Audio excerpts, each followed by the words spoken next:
दोस्तों नमस्कार, स्वागत है आपका आपके अपने चैनल सोनू मिश्रा मैथमेटिक्स में। तो दोस्तों आज मैं इस वीडियो में आपको एलसीएम एचसीएफ के कुछ बेहतरीन सवाल बताने जा रहा हूं जो एसएससी के एग्ज़ाम में पूछे गए हैं। तो ये वीडियो उन बच्चों के लिए बहुत ही यूज़फुल होगा जिन्होंने एलसीएम एचसीएफ का कॉन्सेप्ट पढ़ा है और उनको ऐसा लगता है कि एग्ज़ाम में बहुत कठिन सवाल पूछे जाते हैं। तो उनको यकीन दिलाने के लिए कि आपने जो कॉन्सेप्ट पढ़ा है उसी कॉन्सेप्ट के बेस पे एग्ज़ाम में क्वेश्चन पूछे जाते हैं, उनको यही एहसास दिलाने के लिए आज मैं ये वीडियो बना रहा हूँ। ठीक है, उम्मीद करता हूँ कि लगातार मेरे साथ बने रहिएगा और देखिएगा कि एग्ज़ाम में कैसे क्वेश्चन आते हैं और इसको कैसे सॉल्व करना है। देखिए, सबसे पहले क्वेश्चन की शुरुआत करते हैं। सबसे पहला क्वेश्चन कहता है कि दो संख्याओं का लॉसौ और मौसौ क्रमशः 1105 और 5 है। ठीक है, इस क्वेश्चन में क्रमशः यूज़ करना चाहिए था लेकिन नहीं किया है। चलो कोई बात नहीं, हम समझ जाएंगे। पहले एलसीएम की चर्चा है तो एलसीएम लिखेंगे। एलसीएम है 1105 और एचसीएफ है 5। ठीक है, और आपको ये कहता है कि लॉसौ, सबसे मेन बात यहाँ पे यही लिखा हुआ है कि लॉसौ जो है पहली संख्या का 17 गुना है। तो दोनों संख्या ज्ञात कीजिए। देखो, आपको सबसे पहले संख्या पता नहीं है और जो कॉन्सेप्ट पढ़ा है बच्चा एलसीएम एचसीएफ का उसको बहुत अच्छे से पता है कि जैसे ही एचसीएफ 5 है तो इसका मतलब एक संख्या 5x होगी और दूसरी 5y। ठीक है, क्योंकि 5 दोनों में कॉमन है और जो कॉमन होता है वही एचसीएफ है। अब इस नंबर के हिसाब से क्वेश्चन कहता है कि लॉसौ पहली संख्या का 17 गुना है, मतलब पहली संख्या 5x है तो 5x का 17 गुना हो जाएगा कौन, 1105।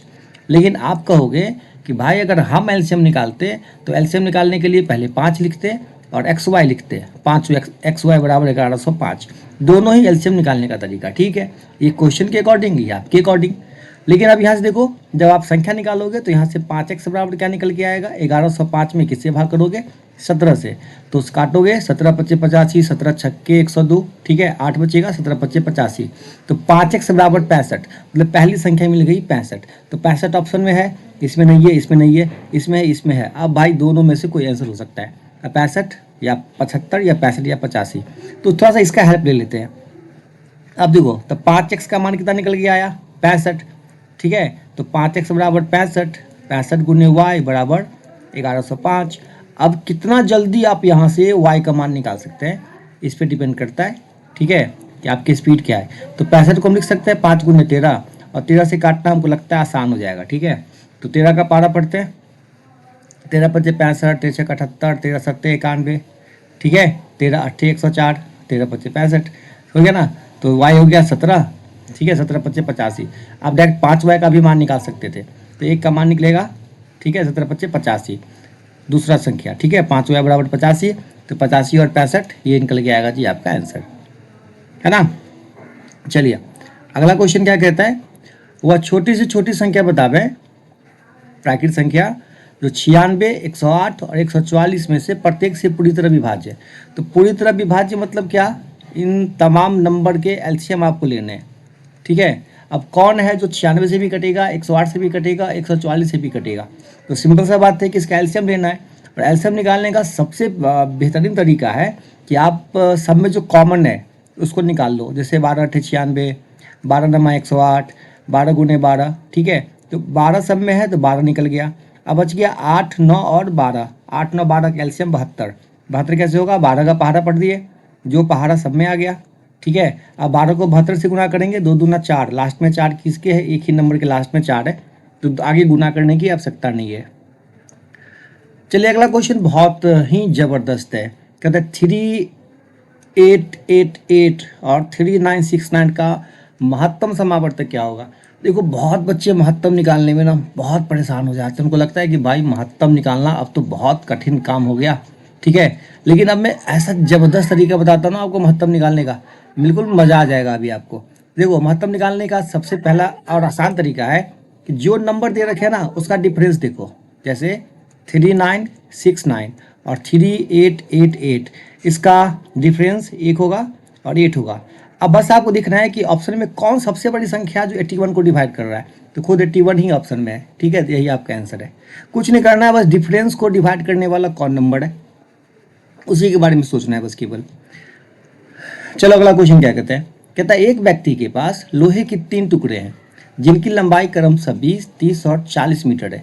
ठीक है भाई, एक 20 मीटर की है, एक 30 मीटर की है और एक 40 मीटर की है। तो तीनों छड़ों में से प्रत्येक से समान लंबाई के टुकड़े काटना चाहता है। यदि वह बिना किसी अपव्यय के टुकड़े को काटता है तो कुल टुकड़ों की न्यूनतम संख्या क्या होगी? आपको कहता है कि एक छड़ ये कितने का, हाँ 20 का, एक 30 मीटर का और एक 40 मीटर का। मतलब इसको ऐसे डिवाइड करना है कि थोड़ा सा भी जो छड़ है वो बर्बाद नहीं हो। तो मैक्सिमम कितने बड़ा आप इसको काट सकते हैं, मैक्सिमम कितना बड़ा? तो मैक्सिमम काटने के लिए इसका एचसीएफ निकालना है 20 30 40 का, और 20 30 40 का एचसीएफ 10 होता है। तो 10 मीटर में आप इसको काटिए, तो 10 दूना 20, 2 पीस यहाँ से निकलेगा, 3 पीस यहाँ से निकलेगा, 4 पीस यहाँ से निकलेगा, तो 4 3 7 2 9, 9 पीस आप क्या कर सकते हैं, कम से कम टुकड़ा काट सकते हैं।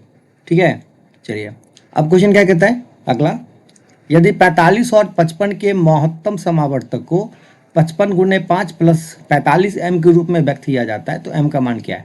तो वो केवल आपको फंसाने के लिए फालतू का बकवास किया हुआ है, बकवास के अलावा कुछ नहीं है। आपको पता है कि 45 और 55 का महत्तम क्या होगा, 5 होगा, और 5 को किस रूप में लिखने के लिए कह रहा है ये, 55 गुणे 5 प्लस 45 एम बराबर 5, ऐसे लिखने के लिए आपको कहता है, और यहाँ से एम का मान निकालने के लिए कहता है। तो 55 गुणे 5 275 प्लस 45 एम बराबर 5, और यहाँ से एम का मान निकालना तो भाई 5वीं क्लास के बच्चा का काम है, आप तो सॉल्व कर ही सकते हैं। 45 एम बराबर -270, सॉल्व करोगे भाई -6 आएगा, ये हो गया जी आपका आंसर, है ना।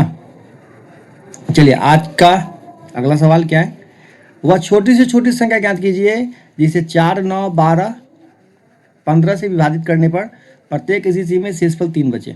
तो भाई सीधा सीधा करना है आपको, 4 9 12 और 15 का एलसीएम निकाल लेना है।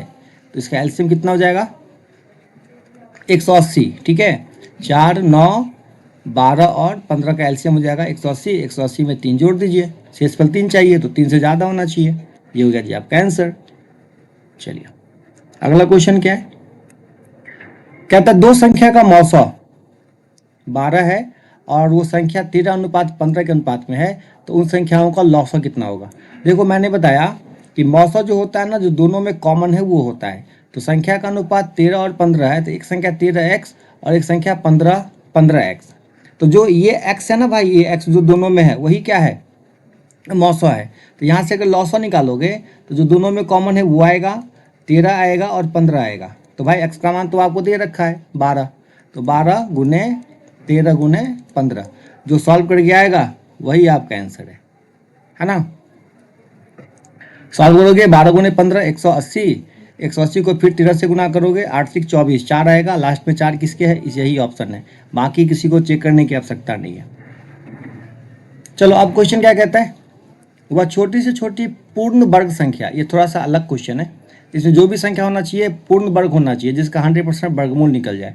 कौन सी है, जो 4 6 9 12 और 15 सबसे क्या हो, विभाजित हो जाए।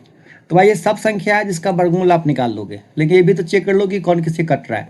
सीधा ऑप्शन चेक करके देखो, 4 से कटने के लिए क्या होना चाहिए, आखिरी 2 अंक कटना चाहिए, तो ये 61 नहीं कटेगा, ये आंसर होगा ही नहीं। ये 41 नहीं कटेगा, ये भी आंसर नहीं होगा। ठीक है, 9 से कटना चाहिए, तो 8 7 15 4 19, ये 9 से नहीं कटेगा, तो जो बच जा रहा है 900, यही आपका आंसर होगा। आप चाहें तो एलसीएम के थ्रू भी बना सकते हैं, ठीक है, लेकिन ऑप्शन के थ्रू बनाना इस क्वेश्चन को बहुत आसान था। तो ये कॉन्सेप्ट उन बच्चों के लिए था जिन्होंने एलसीएम एचसीएफ का पूरा वीडियो देखा है। जो नहीं देखा है, मैं इस वीडियो के डिस्क्रिप्शन में लिंक दे देता हूँ, आप निश्चित रूप से जाके वीडियो को देख लीजिएगा। अगर